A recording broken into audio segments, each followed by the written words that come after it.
Fia lava e toe whaawhelai, ma whaatalofa atu, pa anga masani al tātou le sona nei, wa ta ua o le sona o le wha moe moe, wha malo le soifua, wha malo fo i langi ma, ia i la tō uma o e umwhaiona sila mai, ma wha fonga, ia e maise lava i la tō e masani ai tātou le sona nei, o ta ua o le sona o le wha moe moe.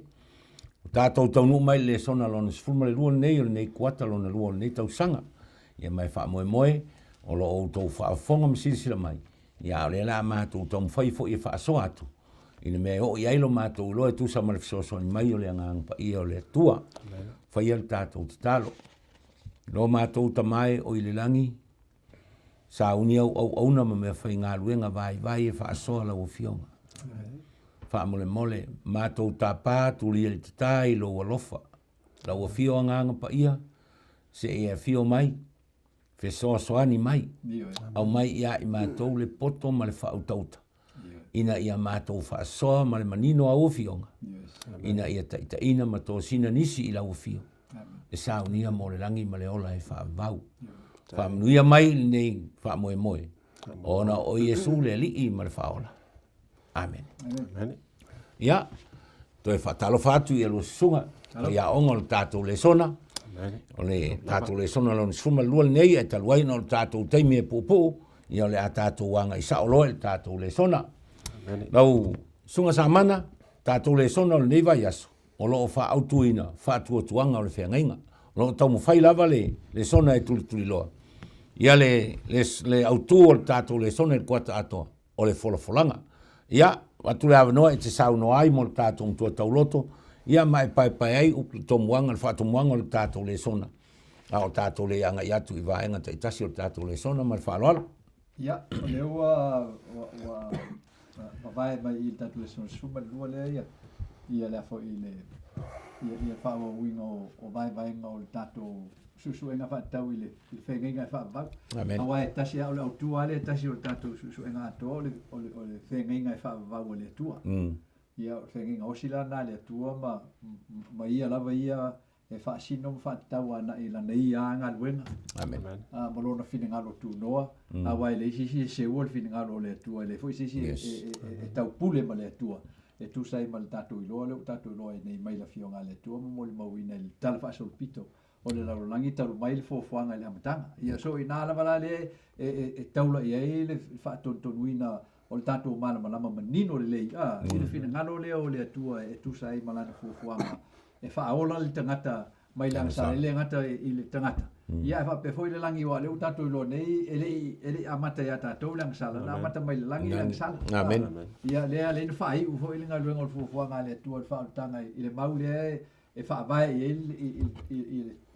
le afo i le o tonga o tātou a o ngā muli le afo i le tani elu e vanfo suma le wha. Le taula i uma ia o ongo o teime o le unga le e whapea mai se i atoa afiafi matai au e rua afi ma le tau se lau. O na wha maina i leo le malu len tātou i ei vaesa lo tea. E wha tau i le malu o le whengenga fau. Ia o le malu lana lu tātou i lo nei o le tintangata o le atua soifua. Ia i Jesu Keriso. Leo o wha atotoa i nai le wha oratanga. I le atua ia e le o se tangata le e afo e wha sino i e ngā luenga ia le atua. So ada tuitiro la le autua o tātou vaesa nei. O le whaatua o le whengainga, lua vaenga nei ei, o le whengainga. Le tu uma oti mai le whengainga o le vaenga le atua.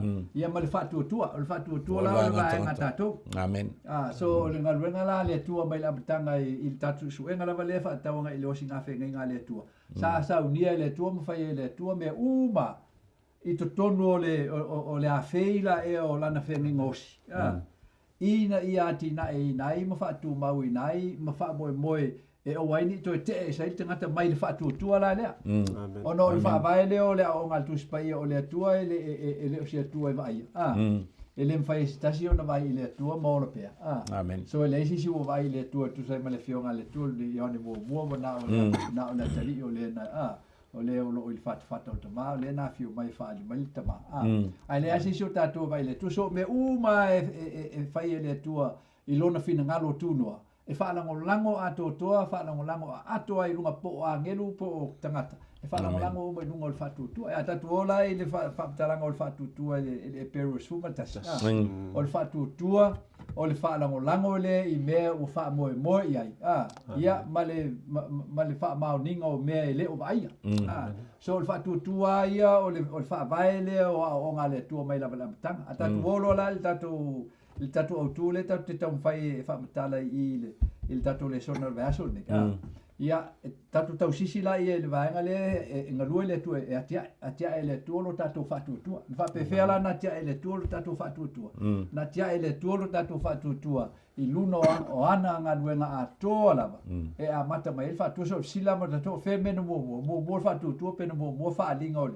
O la foi o finangalo le tua ma lon finangalo tuno no mo e fa linga o ngaluenga o finangalo le tua ia ona fa tua atia e ro le tua te ngata ina ia fa tua ia tia e ala i lona vaia e le ngata i lona vaia o langa fa longo ia le ngata ma fa longo o lona tofo ia malana tango ma ina ia una tal tonu ma fa tua i le tua o le na faia ia ma ia fa nawa i tatou mai lona lava finangalo a lofa manon fin ngalo tu no so awala la ngang fa ele tu mena len sa fa upunga eta fa longo ya ele ola te ngata to singo tu la fono le sina fa upunga ta te o fa upunga sa wa ia ole maula ele mai ia ta to le ta feita o ta ne ta to tu le mai le kaltia e afo e tolu fa suma tas o i lo le na mo vinga ele se be ta matematika oi lo le le taua miotonuina se tasi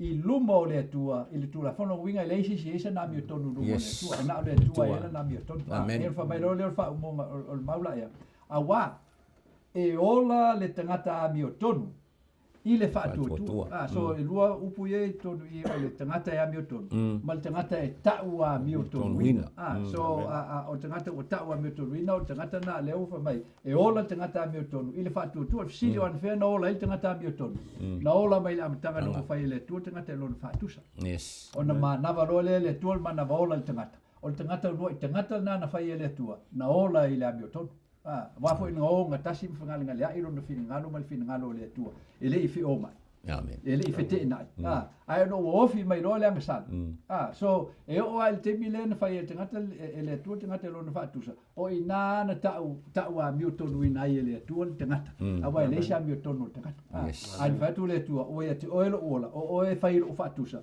o a o le tua miuton ia e te a miuton fu ai la miuton so o le kilna o fa o fa o tonga o le tatu ta upule o ngala tele tengata e ne fo mo ia i fa tawa nga ile fa senga ina o fa tutua ia ma le fenga ia wa fenga la le fenga inta to se po tonu ele son ta fenga sinai le fa sin tonu wa il tu la fono o amio tu la fono si fulu le tua ia tu la fono la na le e mai tonu le fenga o va nga o manal fenga o le vaenga ata tau e fa tau i vaenga umanal fenging o tatu fa tua i le tua o le ono me umala ia ina ia fa vai ai le alo fangia o tatu le tua i lona lo fu amen le na mata tatu le sona i ngal malo ya malo fa tai la usuna samana o le vaenga mo tatu le sona o lo fa ultoina o le toe fa atangia mai o Kalevario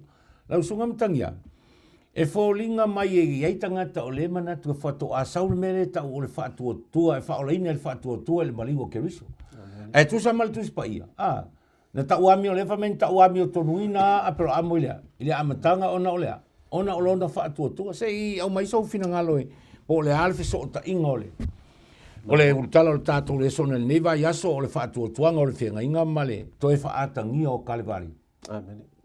Ale me monia ia na manino fa mtalanga ale tusinda o katia ka ko loko katia na suma tasi fa ipo suma a tolo fa suma tas mai le vai ga muni fa mai e ola le tangata fa tua o e ola le tangata mi tonu ile fa tua le fa Britania o le live the righteous live by faith o lona winga si fa mtalanga ole tangata mi tonu o lona soifuanga atoa ma le whaatinonga o lona olanga.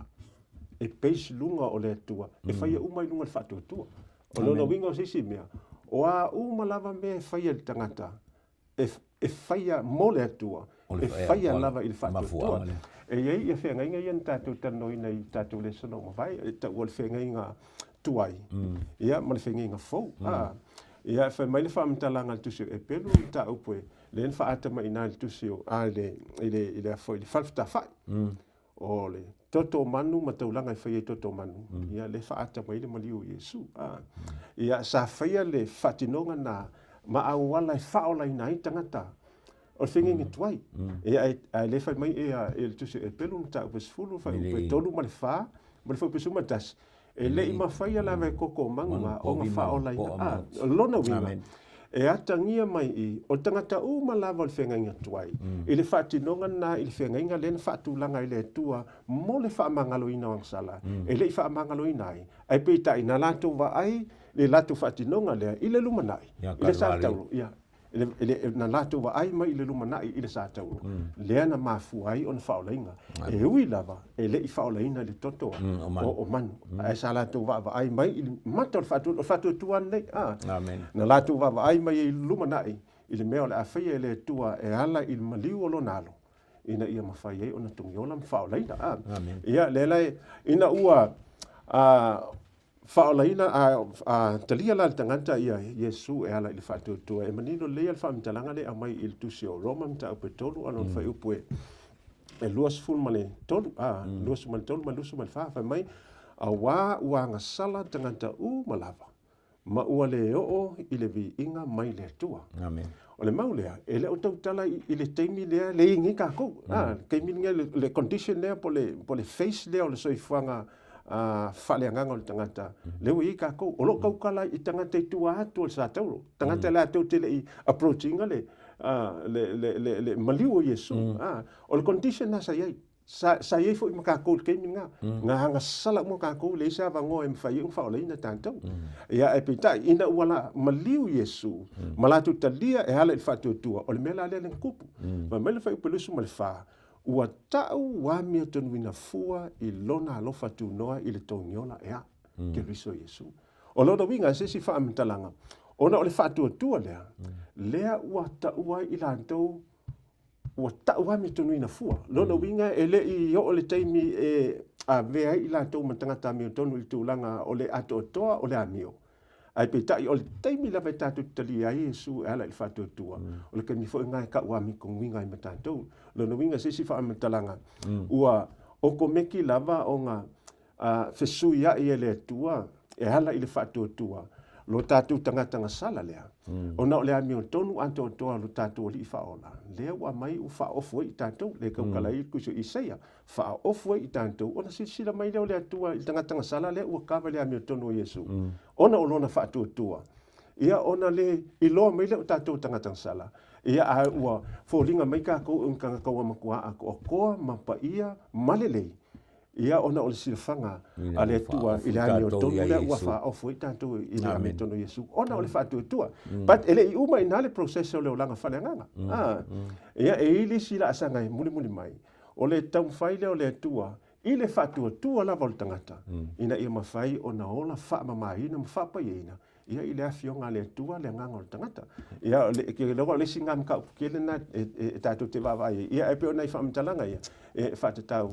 Ia e tau o te lo whātua tua. Ia mo le tangata tautonu ia Iesu. O le vaenga te lera na le whātua tua e whai i Kalvari. Amen. Nei. Whaftai. Vaenga lona lua o tātou le sona lau sunga samana. Whai mai le apostolo Peteru. A wā wau tau loa e le i tongi o la ina o tau i mea pala. O le ario po le auro. Nei la o tau a mio le o ngāna tu ina mai e o tau tamā. A o le toto tā ua o ke riso e pei o le tamai mā moe le po nālava. E lea i fo iso na leanga. A me lo le utala o le tātou wasolona lua lea. O le whenga inga ma le taulanga. O le alefe so ta inga le whātua tua i le whenga inga ma le taulanga. Se ia mai sau fina. O le taulanga lea e tālu tele tatu mamla mai wao i le ta oto ai le whenungi ai o le tangata i lona whaoltanga. Le ua leina na whaasoa mai e le tua le whaamtalaina o le whaoltanga. E ala i me whaiata.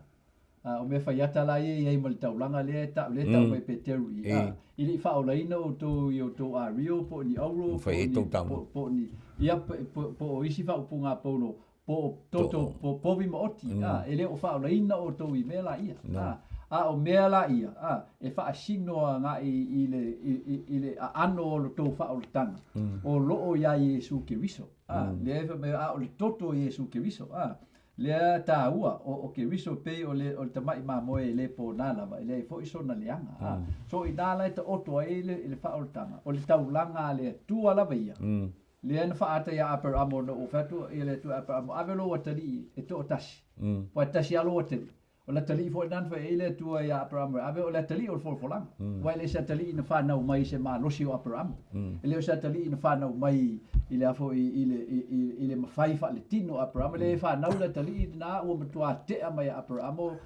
tu langa fa le tino o mai mafai e ona fa na o Abraham se tama o fol langa lava ia to tasi na le fa na ula tali le fa le tu avelo tali na fa ta langa ia ai o te me mai Abraham lo na tali fa ta langa ta o fi le tu ona aisia ona langa o le atala e fa matala mai le tu e Abraham mai tato ele ai ia se me tasi o tato fa o tanga e fa alango lango pe fa singo nga ia tato mo so tato ngai o inga e fa tau na il fa o leino i tato mai le mala ia la leo le ang sala awa al bena le tatu tal no ai o le ang sala o le mafuanga lenta u tatu mam la bel bena ona langa o le ang sala e aulo na malosi le fa mai il tato le sona le o le oti le fa mai le roma ono fa upunusu mal ton o le oti o tongi o le ang sala o le ola e fa va o le mea lofa foi na mai le tua i e fa tu i la fo il taulanga o te mai ma moi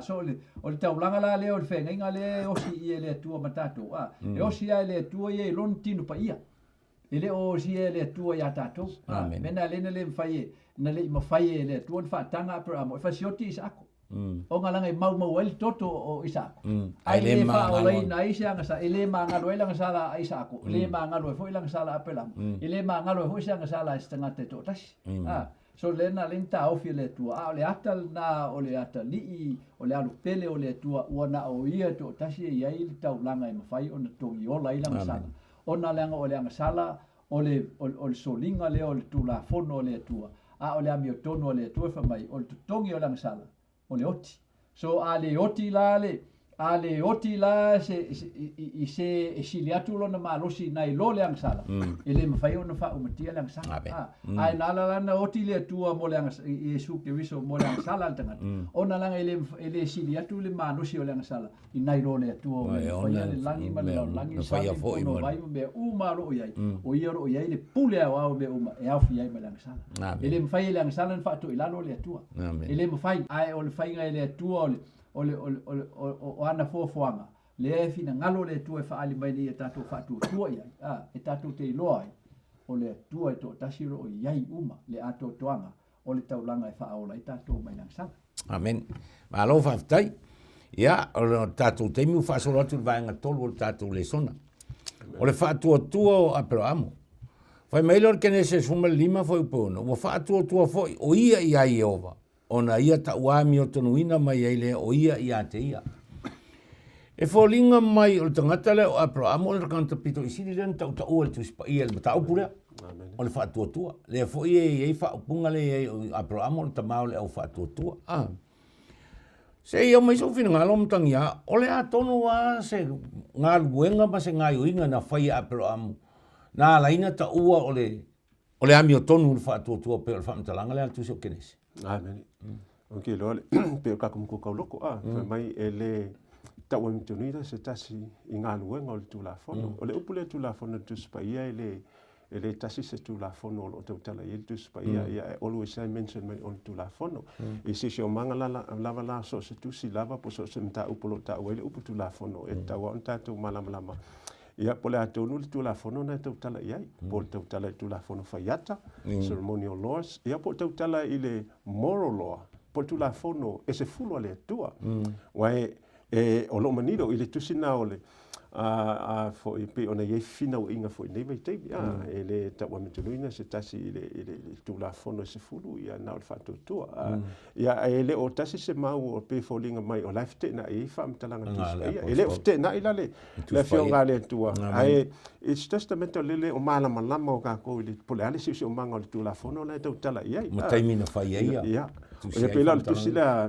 le roman ta upoe e fan foi mo ya le foi mai foi mo lo foi mai o le nei pe se asa ta to upu I mea na maua I la le tino e lo tātou te mau Abrahamo vai mai awa ana ta wa mitunuina ona la kaukala ya ngaluenga le tu la fono ia po ia te ia po ia te ia se mea mita ole ai aki kilo le langa la kilo ka kulo le maulo ia pelo ia ole nga kula fong sfu ai fai tau le context policy o manga anto le maula e lo te tala nga ile peritomi wa fa pe e mo Abraham se me fa ka wi per coming o ia ka wa mi kunga me ngaluenga nga fai ia ke ia o tu la fono le ia se manuea e ese me que ele o kaukala la mta upu antoa le e fa tau ile se tu la fono se fulu o lo tau tala ile kula fongo o le per coming ia e te na ila mal fam talanga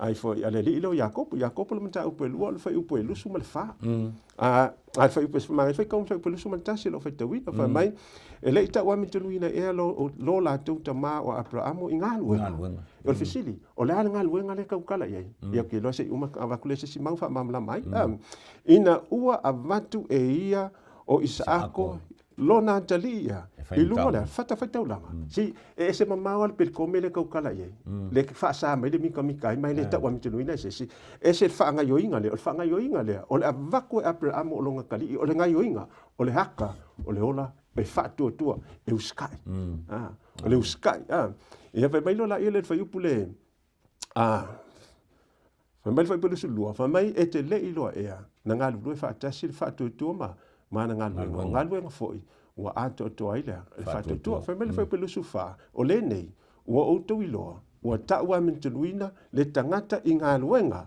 o ka singoa kula fongo ma le uskai ile tua ale ka singo kula fongo ai le na olea na fa tua o le fesili la o le ala le ngaluenga le fai mai le ka wa mkungi ngai tanto o ngaluenga ia e ke mo mai o ngaluenga lo mta upue e se fuma tonu fa pe ko lo man ko viva pe mai fa mta langa le fai mai ia Paulo ale ko kasi le kala ka upe fa ku so lomba ia le fa ku kala le mka upu le ku so ngaluenga fa mai o le nei se mai le au soe ia outou iloa ua fola ina ia te outou le whaamangaloina o angasala o le nei tangata o Yesu lea. Me melk whaipu kosu iwa o tangata umafoi o e whaatua e taua mitunuina i la tau i a te ia i mea umalawa. Na le mawhai o na taua mitunuina ai outou ila tu la fono ai. La fonga mose.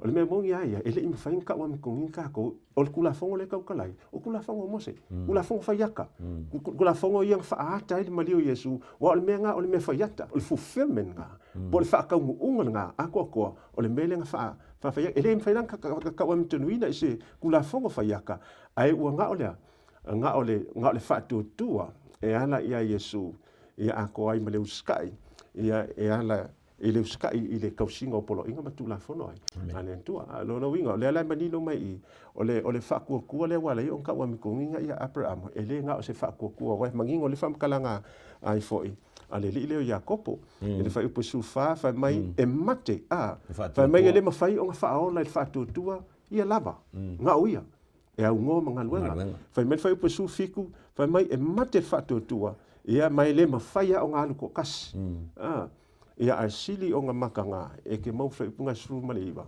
ia longo winga sis fa mtalanga ele mfainga o fa peaku o au ki fa ko ya Yesu and yet the same time o lau ki fai lang sala longo winga wa ka ki kilo ngai pola ale mele tan no mai fai upunga e se fulu se kaula fai pesumal kolu o lo ka kala kula fongo se fulu so tu la fono la le po nga luenga o kula fongo le ka kala I o lo ka kala kula fongo se fulu e le mafai o nga separate ka ko me lua o le fa tua ma le uskai i le tua ia o sa o le fa po le po fa fa tai vai ngale fa ma tai le le ko il vai ngale fina ngalo la sunga tato o mai vai ngalo na fa talo e do wanga ia tu tato taimine ina umal tato taimi samana se e mai so fina ngalo o le vai ngai lua le fa to to Abraham o le mele o le fa to to o le au te mata mata il fa mtalanga tantale o Paulo ile momor ko nito su tolu fai upu e valu pe iva la fai mai ai Paulo pe ma fai ana fuli maunga i lo fa to to ai a misi le upu le o le ala o fa mai Paulo o ma kwa mai mau le taimi e fua mo o le a tonu ase fa mani nonga o le fa to to le na fa to to ai apero amo pe la fa mtalanga e la va no e fa no fa to to tanga ta misi e mele o le lo ia o le ta ua la ia o le vanga na lu o tato mau na au tu mai le vanga le kenese na e suma lim fa po ono na fa mai le fionga le tu ua fa tu foi o ia Jehova o le kila e o le taua Milton Wino o tangata o le si fanga le tu ele o le ki o le taua Milton Wino o tangata Lei o le ki o te o me tunu o tangata o le sila fanga le tua o le sila mai le tua i tangata. Le fa mai le fionga le tua o tatou e vai fa. O le tua si sila le roto. Longo winga. E tu ai tatou on tatou tau atu i fina ngalo le tua. O leva na mua le tua i lumai fa tali mai tatou. Ina ia mawhai hei le tua on fa sao mai tatou. Awa o le faiva le fe ngai ma le tua e tu sai mal tatu su enga to la fionga le tua o le faiva o fa tianga o le sala o le mena i odi ngalo ya tatu langa o le sala le tonga le mu e tu pa ia to o le fili mata utia le o lo na mata utia i luma o le pa ia mal mamalu mal o le tua o le fili la na le fetalai ale tua mai la matanga ele ai so na malosi e au atu i le pule le tua le pule la na le tua le na le na fai le tua tanga wa mantu o dinga le tato o le tali le tua ile fa fita uli o la sala po le fili o na malo la mi tonu o lo na fai o tanga lo na fa tusa mai ave ile tanga le pule le pule la le mo ye le nganga ma le loto o le na mo ye la sala o sfelo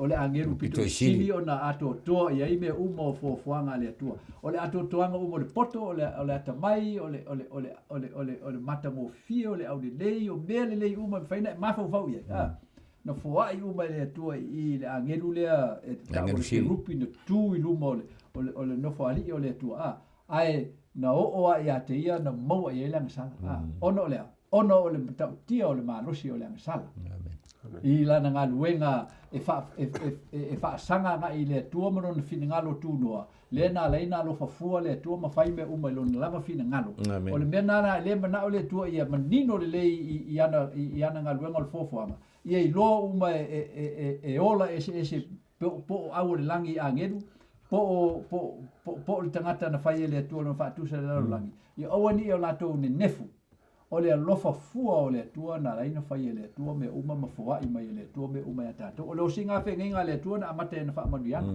na fai umolon fai le tua tangata fa manuia le tua tangata fa manuia le tua tangata ni o wolom fan fanau mutumu la langi ma pule i o sami pule manufele le pule me uma o nga luenga o le fofuanga le tua o le pule na fa sino e le pule le tua le nto fiel tangata ave le pule la na le ta wivi e tato le ala ina mai le tua fo ona o tato ai na su ele tato fa mauni le tua ai su e tato te vai fo i ono ti le na le pa u tato fa so so ngal ti apol ia ona mata ilo le na fofola mai le tua mo tato le atuanga o lo na mi o tonu on fa mai le fa umanga o le maule au tu el vanga le ona ia o le tuana ona ia taua mi o tonu wina mai ai le ia te ia so o le taua mi o tonu wina le tua o Upper Amo na fa na lango i lunga o le fa linga o le fa tua po le tonu Upper Amo i le tua i lona ustai i lona nga wai i lona matua fa lango ato toa mo lona tonu ato toa o lo i le tua le ita inga tonu mana fa msino nga tonu mo le tangata na te fia i loa le upu moni mo na fia i loa le fa vai ma le fuafuanga o le fa o le tanga o lo i le tua tu atu to lo na fa tu anga ile tu o le fai tau ngala na a fai tau ile tu tato on tau ame tu nuina le tato ile tu on tau ye lo le sina manong yim fai fa pesi so tato wa ola te ngata mi ton Amen. ile fa tu longo winga ile fa pe wa mi tonu te ngata wa ola ona lona fa tu ai ola te ngata mi tonu ile fa tu ile tu so lo fa tu ile tu le fa lango e mele ale lo fa tu ele mafai ona ya te oele ele fo e se fa pa yam ele mafai na mo o se fa se ami ton ele mafai ona fo ona fa atoto ina lo tangata pe ale ya te oele fa tu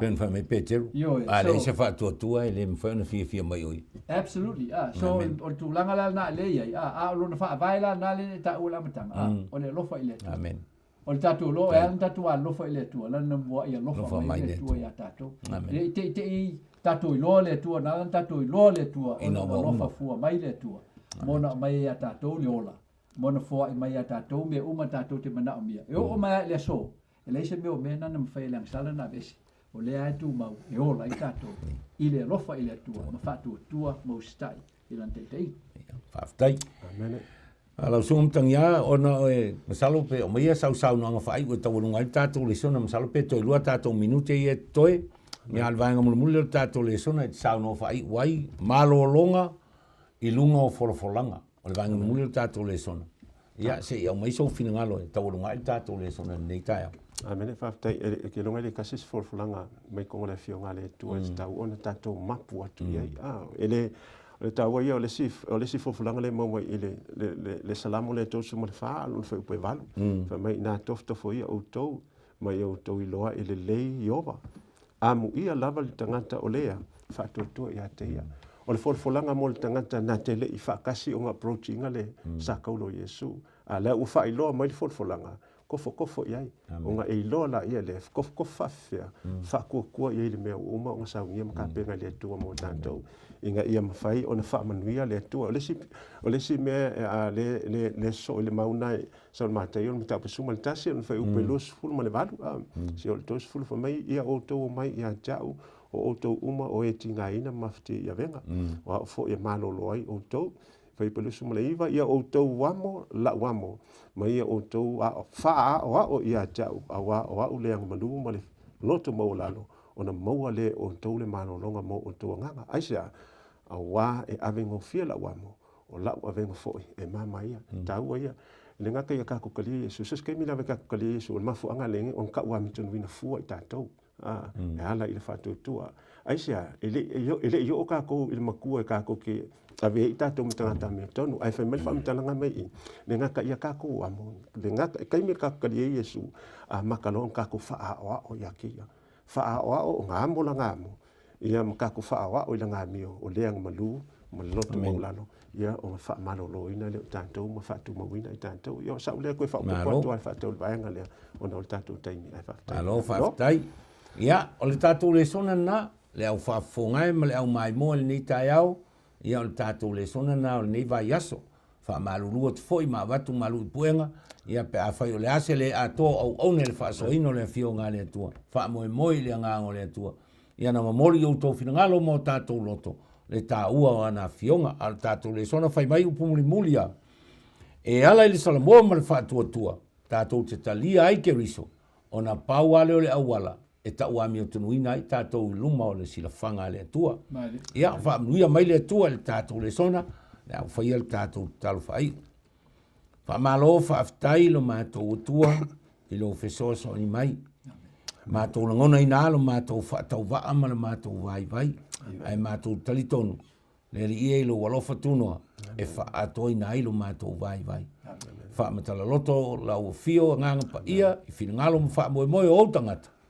Ina ia iaise au ngao le mātou whaasoa le nitai au. Sao ni aise tasi mo le langi ma le ola e whaamavau. Whaamangalo i mātou au na vai. Talia le mātou o lenga i nei tai au. Ona o Yesu le li i ma le whaola o mātou te talo atu ai nei. Amen.